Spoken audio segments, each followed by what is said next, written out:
Halo semuanya, welcome back to podcast ABNR. There's a saying that planning is half the journey. Dan dalam suatu journey, kehidupan ataupun bisnis, terdapat banyak hal yang tidak dapat diprediksi nih teman-teman, dan bisa terjadi sewaktu-waktu. Dan ini juga menimbulkan dampak negatif, contohnya baik terhadap kehidupan sehari-hari maupun suatu rencana bisnis. Sebagai langkah antisipasi, opsi yang banyak ditempuh adalah dengan membeli suatu polis asuransi untuk mengcover kerugian yang dapat timbul akibat peristiwa yang tidak pasti tersebut. Nah, kesadaran untuk memiliki suatu pertanggungan dalam kehidupan sehari-hari sudah semakin bertambah nih di kalangan masyarakat di Indonesia. Nah, hal ini ditandai dengan meningkatnya pertumbuhan premi asuransi jiwa tahun 2024 yang sebesar 4,3% dibanding tahun sebelumnya yang sesuai dengan data Asosiasi Asuransi Jiwa Indonesia. Di akhir 2024, jumlah tertanggung industri asuransi jiwa juga mengalami lonjakan nih. Nah, sedangkan untuk sektor industri, asuransi telah lama menjadi pilihan untuk mitigasi resiko terkait dengan kegiatan usaha industri. Dan dalam hal ini, pada akhir 2024 dicatat telah terjadi peningkatan total aset asuransi industri sebesar 2,03%. Nah, meskipun demikian, beberapa kasus gagal bayar asuransi juga terjadi nih selama kurun waktu 2020 hingga dengan 2024, terutama pada era pasca pandemi. Nah, tentunya hal ini memicu sebuah skeptisme di kalangan masyarakat kita untuk mulai menggunakan produk-produk asuransi. Nah, kemudian bagaimana sih sebetulnya ketentuan hukum Indonesia yang berlaku pada suatu polis pertanggungan dan industri asuransi pada umumnya? Dan dalam episode kali ini kita akan membahas secara garis besar prinsip, ketentuan, dan juga kewajiban nih terkait dengan suatu polis asuransi dan juga industri asuransi pada umumnya. And we will talk about it more dengan senior associates kita. Di sini kita ada Bang Oka dan juga Bang Nova. Welcome to podcast ABNR. I'm pretty sure yang follow podcast ABNR ini mungkin pernah lihat Bang Nova nih sebelumnya karena Bang Nova sempat ada di episode pertama kita. Nah, sebelum kita mulai mungkin boleh perkenalan dulu dari Bang Oka ya, Bang? Halo, nama saya Muhammad Muslim, tapi friends and colleague manggil saya Oka. Saya senior associate di ABNR. Selama karir di ABNR, saya banyak berkecimpung di dunia maritim. Dalam dunia maritim tersebut, saya berkenalan dengan marine insurance ya, yang akhirnya menjadi awal keterlibatan di matter-matter terkait insurance lainnya secara umum. Jadi mulai dari shipping dan maritime dulu, baru kemudian berlanjut ke insurance seperti itu secara umum. Halo, saya Nova Riwaska, biasa dipanggil Nova. Saya senior associate di ABNR. Selama di ABNR sebetulnya praktis area saya itu di capital market, banking finance, dan M&A. Namun lately memang involved di akuisisi dari perusahaan asuransi dan terakhir ada involved di bank assurance. Thank you, Bang. Sebenarnya gimana sih terkait pengaturan mengenai kegiatan usaha pertanggungan atau asuransi di Indonesia itu secara umum seperti apa sih? Dan keterkaitannya dengan hukum Indonesia? Oke. Mungkin secara garis besar dulu ya, kita bisa membagi atau mengklasifikasikan ketentuan terkait insurance itu menjadi dua kelompok besar. Ini bukan necessarily pembagian yang secara ilmiah dan lain sebagainya, tapi lebih ke nature-nya aja ya. Jadi ada yang ketentuan hukum yang terkait dengan hubungan pertanggungan antara para pihak yang terlibat dalam suatu polis asuransi. Kemudian ada juga peraturan-peraturan yang terkait dengan bisnis asuransi. Jadi mengatur mengenai perusahaan asuransi begitu. Nah, kalau pengaturan yang terkait dengan hubungan pertanggungan itu lebih mengatur mengenai hak dan kewajiban para tertanggung dan penanggung, kemudian prinsip-prinsip dasar asuransi, kemudian ada juga mungkin implied terms ya, yang umumnya disebut implied terms terkait asuransi, yang mungkin hal-hal yang tidak diatur dalam polis tapi bisa dirujuk ke dalam peraturan, itu banyak diatur dalam jenis peraturan seperti ini. Sedangkan ketentuan hukum terkait dengan bisnis asuransi itu lebih mengatur mengenai pendirian perusahaan asuransi, kemudian persyaratan permodalan, kompetensi staff-staff yang akan di-hire dalam perusahaan asuransi. Intinya lebih kepada pengaturan mengenai bisnis asuransi tersebut secara korporasi. Jadi adanya peraturan yang agak sketched ini mungkin akan challenging ya dalam penerapannya gitu. Ya, setuju banget dengan Oka, tadi penjelasannya emang udah clear banget tadi Oka juga udah stressing bahwa memang perlu dibedakan antara aturan soal hubungan pertanggungannya dan aturan soal bisnis asuransinya sendiri gitu. Dan memang benar nih, karena aturan tersebar di banyak regulasi lumayan challenging ya Bang Oka ya untuk praktiknya di lapangannya ya. Ya, untuk memilah-milahnya ya, yang mana yang berlaku. Menarik ya Bang, karena tadi kan sempat dibahas kalau memang peraturannya ini cukup scattered ya. Tapi kalau terkait ketentuan yang selain scattered ini, apakah ada challenges lebih lanjut nih terkait dengan mungkin masalah tersebut gitu yang akhirnya terjadi pada penerapannya? Oke, jadi gini, sebenarnya kalau peraturan-peraturan yang terkait dengan hubungan antara penanggung dan tertanggung tadi yang sifatnya hubungan pertanggungan itu lebih banyak diatur di Kitab Undang-Undang Hukum Dagang atau KUHD. Ini produk hukum yang sangat lama sejak zaman kolonial, itu masih dipakai sampai sekarang untuk mengatur mengenai prinsip-prinsip dasar suatu asuransi gitu ya. Sementara untuk yang kegiatan terkait bidang usahanya itu biasanya diatur dalam undang-undang asuransi ya. Undang-undang asuransi itu kita tahu sendiri sudah ada 2 kali pergantian ya. Pertama itu kan Undang-Undang Nomor 2 tahun 92, kemudian ada undang-undang yang paling baru sekarang Nomor 40 tahun 2014 beserta amendmentnya dan juga peraturan-peraturan OJK yang jadi peraturan pelaksananya gitu. Nah, jadi sebenarnya walaupun ada perbedaan, tapi karena ada 2 nature yang berbeda ini, jadi sebenarnya bukannya saling bertentangan ya, tapi lebih kepada kita harus mengacu kemana gitu. Kadang-kadang challenge-nya di situ. Apakah harus mengacu ke KUHD atau harus mengacu kepada undang-undang asuransi? Sementara di KUHD mungkin ada juga sih sebenarnya ketentuan-ketentuan yang mengatur mengenai bisnis asuransi juga. Kemudian di undang-undang asuransi juga ada ketentuan yang mengatur mengenai hubungan pertanggungan gitu ya. Jadi challenge-nya lebih kepada memilah mana yang ketentuan yang masih berlaku, karena kan sebenarnya kalau prinsip umumnya KUHD itu karena dia peninggalan Belanda, kalau misalnya ada peraturan yang baru yang diterbitkan setelah Indonesia merdeka itu kan pasti akan digantikan ketentuan-ketentuannya. Nah, challenge-nya adalah untuk memilah-milah itu ya, mana yang masih berlaku, mana kita ketika kapan kita harus memilih KUHD atau undang-undang asuransi sebagai dasar hukum untuk memberikan suatu advice begitu ya misalnya. Ya, setuju sama Oka. Mungkin dalam pengalaman saya pribadi juga misalkan kalau misalkan kita drafting distribution agreement gitu ya Reza, dalam bank assurance agreement itu benar. Kita mesti pilih-pilih nih, mana yang masih mengacu ke KUHD gitu, mana yang sifatnya operasional yang udah diatur di undang-undang perasuransian. Nah, ini jadi challenge-nya juga untuk kita pilih-pilih supaya nanti ketentuan-ketentuan yang diatur di dalam distribution agreement itu nggak bentrok, karena kalau misalkan dia bentrok kan akan menimbulkan masalah di interpretasinya gitu ya. Dan kita juga mesti mewaspadai pada saat ada pemeriksaan dari OJK gitu terhadap ketentuan dari distribution agreement-nya seperti apa. Thank you Bang Nova dan juga Bang Oka atas penjelasannya. Tadi yang aku tangkep Bang, mungkin karena peraturan yang cukup terbagi-bagi ya penempatannya itu tadi bisa menyebabkan mungkin adanya multitafsir. Nah, apakah ini ada konflik nih Bang pada praktisnya ketika Bang Nova atau Bang Oka nih sempat menjalankan di bidang ini? Oke, mungkin nggak necessarily konflik ya, tapi mungkin lebih kepada memilah-milah tadi. Karena kan KUHD itu produk zaman Belanda, kemudian undang-undang asuransi produk setelah Indonesia merdeka, mana yang masih berlaku, mana yang tidak. Cuman itu yang perlu dipilih ya, challenge di situ. Nah, cuman sebenarnya seperti tadi sudah disampaikan juga, sebenarnya nature-nya juga berbeda gitu ya. Nature antara peraturan-peraturan asuransi yang diatur dalam KUHD dengan yang undang-undang asuransi itu berbeda. Di KUHD lebih mengatur mengenai hubungan pertanggungan. Jadi di sini prinsip-prinsip asuransi lebih ditekankan di dalam KUHD ya, lebih banyak diatur dalam KUHD. Misalnya ada yang disebut dengan prinsip insurable interest. Insurable interest ini dia tuh diatur dalam pasal 250 KUHD. Nah, insurable interest ini sebenarnya lebih ke adalah konsep kepentingan. Jadi ketika mau mengasuransikan suatu objek itu pihak yang tertanggung itu dia wajib untuk punya satu kepentingan terhadap objek tersebut. Nah, kepentingannya apa sih? Urgensi. Urgensi untuk apa?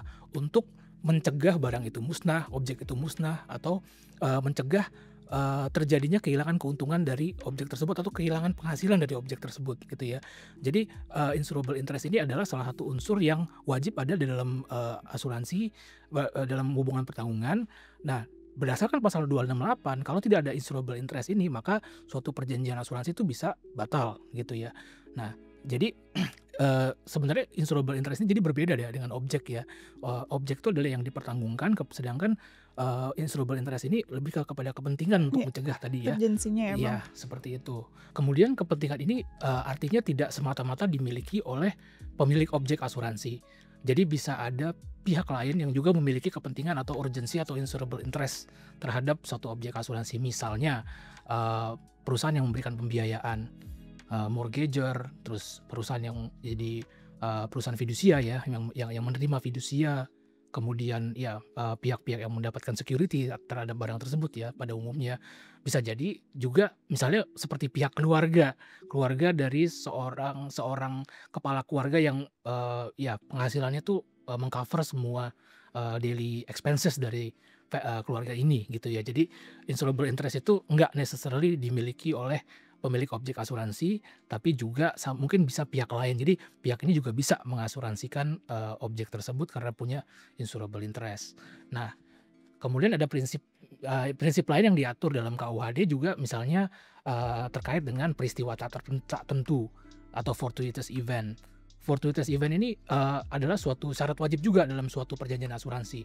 Karena kalau misalnya sudah bisa diprediksi bahwa barang ini akan musnah, itu berarti tidak bisa diasuransikan. Itu perjanjian asuransi terhadap barang tersebut itu akan batal gitu ya. Batal karena sejak awal sudah tahu kalau misalnya ini akan musnah begitu. Nah, kemudian ada juga konsep yang paling terkenal dalam asuransi ya, dalam hubungan asuransi, yaitu utmost good faith atau iktikat baik. Ini ada di dalam pasal 251 KUHD.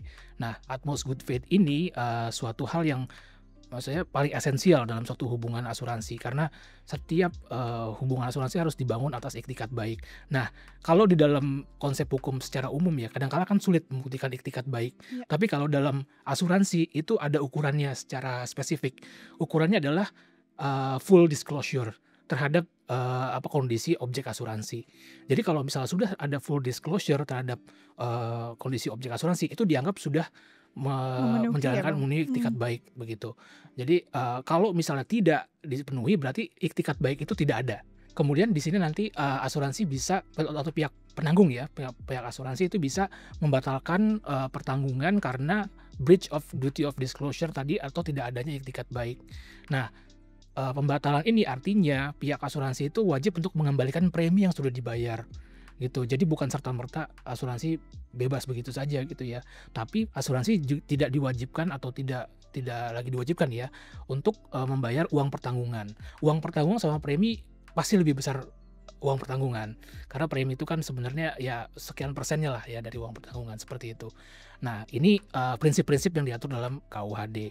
Nah, sedangkan kalau yang di dalam undang-undang asuransi itu ya tadi tentang modal minimum dan lain sebagainya begitu ya, terkait dengan bisnis asuransi, sehingga tidak necessarily menimbulkan konflik karena memang sebenarnya skopnya berbeda, tapi ada yang beririsan gitu. Itu ya jalan saya seperti yang tadi sudah dijabarkan juga gitu. Ya, again sih, tadi Oko udah jelasin semuanya secara detail gitu ya, dan dari saya memang melihat bahwa dibilang bentrok mungkin nggak bentrok juga ya kayak, tapi untuk legal practitioner kayak kita ini memilih dan memilah gitu ya, mana ketentuan di KUHD, mana ketentuan di undang-undang perasuransian yang mungkin relevan untuk transaksi yang kita tangani gitu ya. Dan mungkin juga dari not necessarily from legal practitioner, tapi mungkin dari sisi perusahaan asuransinya pun seperti tim operasional, tim legal, frontlinersnya pun harus paham soal prinsip-prinsip ini gitu ya. Dan dia bagaimana cara dia untuk memilah mana ketentuan dalam KUHD yang mungkin relevan, mana ketentuan dalam perasuransian yang mungkin relevan gitu ya kali kayak. Betul. Ya. Tadi kan Bang Oka dan Bang Nova juga sudah menjelaskan ya bahwa memang peraturannya ini bisa dibagi dalam KUHD dan juga undang-undang asuransi. Nah, mungkin aku pengen tanya lebih lanjut nih Bang terkait undang-undang asuransinya. Nah, kira-kira di dalam undang-undang tersebut tuh apa aja sih ketentuan-ketentuan yang perlu kita ketahui nih? Ya, mungkin secara garis besarnya bisa ada ketentuan mengenai modal minimum ya, seperti tadi sudah dijabarkan juga. Kemudian ada juga ketentuan-ketentuan terkait dengan tata cara pengelolaan suatu perusahaan asuransi, fit and proper test dari staf ahli yang diemploy oleh suatu perusahaan asuransi itu seperti apa. Kemudian ya fit and proper test terhadap perusahaan asuransi tersebut juga ada diatur dalam undang-undang asuransi dan turunannya, karena ini ada peraturan OJK juga gitu ya. Nah, kemudian ada juga yang terkait dengan pemasaran produk asuransi. Itu banyak juga diatur dalam OJK regulation ya, yang merupakan turunan dari undang-undang asuransi. Nah, meskipun demikian itu dalam undang-undang asuransi juga ada tuh pengaturan yang terkait dengan hubungan antara tertanggung dengan penanggung. Seperti dalam KUHD misalnya ada kewajiban terkait deductible. Deductible itu resiko sendiri. Jadi dalam asuransi tertentu itu ada konsep di mana pihak tertanggung juga harus menanggung resiko sendiri, sekian persen dari coverage misalnya gitu. Nah, ini umum misalnya buat teman-teman yang punya polis asuransi kendaraan tuh biasanya ada, kalau di Indonesia tuh disebutnya on risk ya. On risk atau kalau biasanya di istilah bakunya di asuransi itu deductible. Di peraturan OJK tuh diatur harus sekitar 300.000 tuh.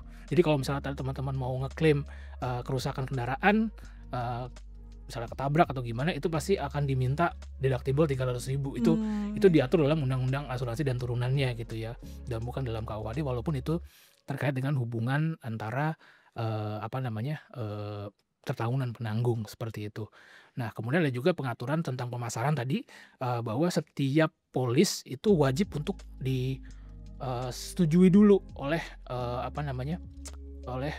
OJK sebelum dia dipasarkan. Jadi wording polisnya harus disubmit ke OJK dulu sebelum produk yang di-cover oleh polis tersebut tuh dipasarkan gitu. Nah, termasuk juga undang-undang asuransi itu mengatur pelaksanaan ketentuan-ketentuan pemasaran asuransi lewat bank assurance ya. Mungkin Bang Nova akan lebih banyak punya pengalaman. Oke, mungkin nyambung yang bank assurance gitu ya. Kenapa ini menarik? Karena ini salah satu pekerjaan yang baru kita selesaikan juga gitu, di mana kita membantu Bank Syariah Indonesia untuk melakukan bank assurance dengan Prudential gitu kan. Sebetulnya apa sih bank assurance? Bank assurance itu sebetulnya kerjasama gitu ya, antara bank dengan perusahaan asuransi untuk memasarkan produk asuransi gitu. Dalam konteks itu ada beberapa model kerjasama yang umum digunakan. Yang pertama itu ada model referensi, di mana bank tuh sebetulnya cuma merekomendasikan atau kasih akses ke produk asuransi. Jadi ketika ada customer bank datang, bank itu hanya merekomendasikan produk-produk asuransi yang di mana mereka melakukan kerjasama bank assurance gitu.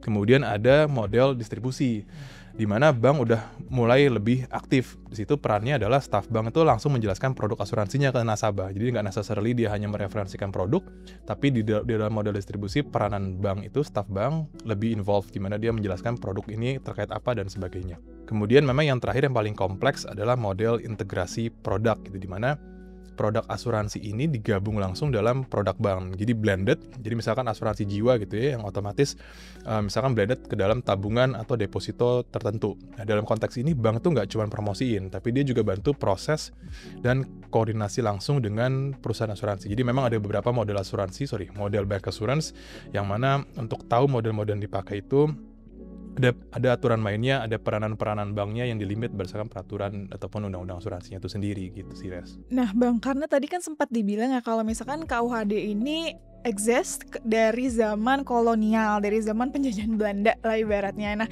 kalau misalkan kita bandingkan dengan undang-undang asuransi, itu apakah bisa dibilang Bang, prinsip-prinsip yang ada dalam hukum asuransi, perundang-undangan asuransi ini sifatnya tuh lebih dapat mengupdate? Bisa dibilang gitu nggak sih Bang? Sayangnya enggak, karena banyak prinsip dalam KUHD warisan kolonial Belanda dulu tuh masih dipakai gitu ya. Contoh yang tadi udah kita singgung, prinsip utmost good faith dalam pasal 251 atau iktikat baik ya. Ini baru saja diuji materialkan. Jadi ada gugatan uji material terkait penerapan pasal 251. Jadi dalam uji material itu dikhawatirkan dengan adanya prinsip utmost good faith ini bisa mencederai kepentingan dari tertanggung. Kenapa? Karena seperti tadi, kalau tidak ada full disclosure, dianggap iktikat baik tidak ada. Nah, kalau sudah tidak ada iktikat baik, maka bisa dibatalkan polis asuransinya. Nah, kalau sudah dibatalkan ini, premi kembali, coverage tidak dibayarkan. Nah, di sini pembatalan ini sepihak kalau di dalam pasal 251. Jadi kalau misalnya kegagalan disclosure tadi itu mengakibatkan asuransi itu berpikiran, wah kalau misalnya saya tahu ini sejak awal, saya nggak mau nih ngeluarin coverage dengan terms and conditions seperti ini itu bisa dibatalkan. Itu penilaiannya dari asuransi gitu. Jadi memang sepertinya terlihat itu merugikan tertanggung begitu ya. Tapi sebenarnya kalau kita lihat ya dari uji material ini diubah ya ketentuannya. Jadi yang tadinya cancellation-nya itu dari asuransi itu jadi mutual gitu. Jadi polis tuh hanya bisa dibatalkan apabila ada mutual agreement gitu ya, walaupun terjadi failure duty of disclosure tapi termination-nya harus mutually. Nah ini akan membingungkan ya, karena kan sudah pasti tertanggung tidak akan mau ya. Nggak mau, Iya, pasti. seperti itu. Karena juga sebenarnya adjustment-nya harusnya di perusahaan asuransi. Nah kemudian di sini tuh juga menimbulkan kebingungan karena nanti asuransi tuh bisa ada celah nih, perusahaan asuransi bisa ada celah, mereka bisa mengklaim one prestasi. Yang mana itu sebenarnya konsep yang agak remote ya di dalam konsep asuransi, karena sebelumnya kan ada pembatalan karena failure duty of disclosure tadi. Nah, kalau one prestasi artinya apa? Jadi si duty of disclosure tadi dianggap sebagai suatu cedera janji, sehingga perusahaan asuransi bisa bilang saya tidak mau membayarkan prestasi, tapi di satu sisi kontrak asuransi juga tidak batal, polisi juga tidak batal. Jadi si tertanggung tuh udah nggak dapat coverage-nya, juga nggak dapat pengembalian premi. Jadi takutnya seperti itu ya. Jadi mungkin kelemahan uji material ini adalah tidak membedakan antara cancellation of contract sama default gitu ya. Maksudnya defaultnya itu jadinya duty of disclosure ini ditempatkan di mana? Apakah dia akan jadi termination, akan menjadikan kontrak asuransi bisa terminate, atau justru terjadi one prestasi gitu ya. Kalau one prestasi akan sangat merugikan tertanggung juga gitu, karena yang namanya one prestasi berarti saya sudah melakukan prestasi, perusahaan asuransi sudah menerbitkan penanggungan, tapi tertanggung tidak mendisclose gitu ya. Jadi berarti semua preminya bisa saya ambil karena kesalahannya ada di pihak Anda gitu kan, bisa seperti itu juga gitu. Jadi agak sedikit jadi sebenarnya jadi membuat rancu ya gitu. Nah kemudian undang-undang asuransi juga nggak necessarily mengupdate KUHD juga, karena mungkin masih ada beberapa kekosongan hukum gitu ya. Sebagai contoh di asuransi jiwa itu ada satu konsep namanya incontestability. Incontestability ini maksudnya ketika satu tertanggung dia akan menjadi peserta satu asuransi jiwa, itu kan ada pemeriksaan kesehatan dan lain sebagainya. Itu adalah bagian dari duty of disclosure. Nah, ketika duty of disclosure itu sudah terpenuhi, karena kan pasti pemeriksaan kesehatan itu disediakan oleh perusahaan asuransi ya, itu akan menggunakan rekanan dari perusahaan asuransi, artinya itu adalah kontraktor dari perusahaan asuransi untuk memeriksa kesehatan si tertanggung ini. Nah, ketika sudah dilaksanakan duty of disclosure ini dengan cara pemeriksaan tadi, prinsip incontestability ini intinya dia bisa mencegah perusahaan asuransi ini untuk mengklaim bahwa ada pemeriksaan yang luput nih, ada hal yang nggak ketemu nih di pemeriksaan sebelumnya gitu, setelah jangka waktu tertentu setelah pemeriksaan gitu. Nah ini akan mencegah si perusahaan asuransi ini untuk memanfaatkan celah tadi ya, bahwa mereka dikasih satu periode waktu tertentu untuk kemudian mungkin bisa revisit lagi, mungkin bisa observe lagi kondisi kesehatan si peserta ini, sehingga ternyata dia nggak bisa nih harusnya diasuransikan berdasarkan terms and condition yang sudah kita tawarkan gitu. Nah ini kan yang terjadi di kasus uji material tadi juga ya sebenarnya. Kasus uji material itu sebenarnya kasusnya tuh ada suatu permasalahan kesehatan yang ketemunya belakangan gitu. Nah kalau ada konsep incontestability ini, maka itu bisa teratasi gitu. Jadi perusahaan asuransi sudah tertimer untuk melakukan menyatakan bahwa ada breach of duty of disclosure gitu, seperti itu. Nah ini juga belum bisa diakomodir dalam undang-undang asuransi. Kita mungkin perlu ada peraturan lagi ya terkait ini, peraturan OJK dan lain sebagainya. Nah kemudian yang wacana yang terbaru juga yang mungkin agak sedikit kurang memihak tertanggung ya, kepentingan tertanggung, itu wacana tentang co-insurance di asuransi kesehatan. Jadi ada wacana bahwa ketika satu peserta asuransi kesehatan itu mengajukan klaim terhadap coverage biaya rumah sakit, begitu kan, kalau asuransi kesehatan kan mengcover biaya rumah sakit ya, itu nanti peserta diwajibkan untuk membayar sekian persen dari coverage itu agak aneh kedengarannya, kayak kita seperti apa ya, kita seperti mobil gitu ya. Jadi ada deductible-nya gitu.